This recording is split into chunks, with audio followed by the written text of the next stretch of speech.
Good morning, students. Welcome to social science class. Today we will talk about the outbreak of revolution. Let's begin. In the year 1789, there had been a severe winter.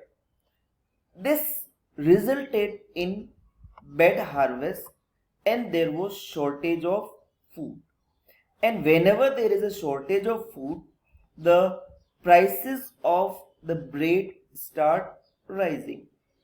So when the National Assembly in the tennis court, they were busy in drafting the constitution, at the same time in the urban areas of France, the bread riots started.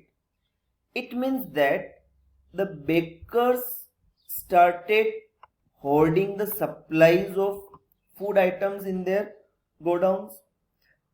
People could not get the bread, and that's why the crowds of angry women who, after standing for long hours in the queue to get the bread, lost their patience and ultimately they forcefully entered into the bakery shops and looted the food items.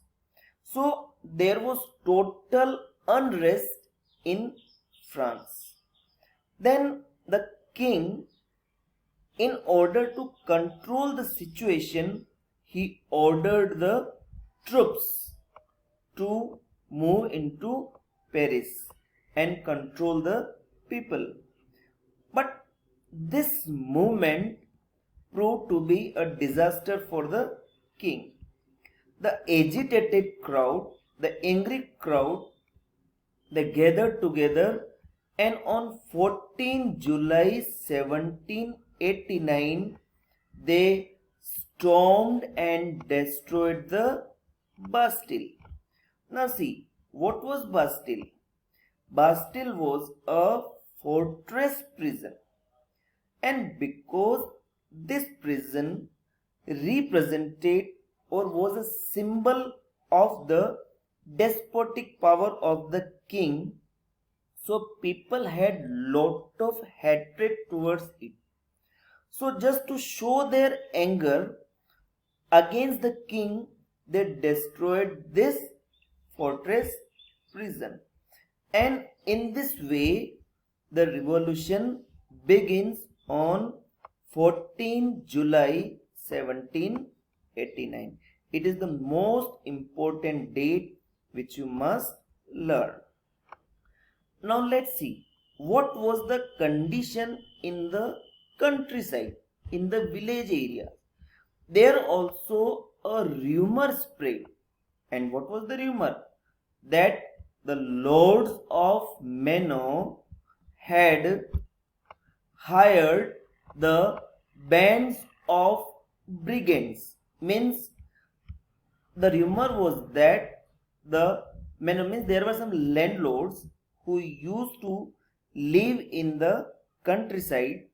Their work was to collect the taxes from the farmers. So a rumor spread in the farmers that these manors have hired bands of brigands, means a gang of plunderers, and who were on their way to destroy the crops. So in the frenzy of fear, means out of fear to face this problem, peasants attacked chateaux and they looted the hoarded grain and burned down the documents containing records of the manorial dues. So whatever tools they used in their agriculture, they used them as the weapons. They attacked on the palaces which are known as chateau and manor. They attacked on this and they destroyed them. Whatever records were there of the revenues and taxes, manorial dues, they all burned them. So means overall situation in France had gone worse and it went out of control of the king. Finally, when the king had no choice, he accepted the principle that powers should be checked by a constitution. So means he accepted that he will work according to the constitutions.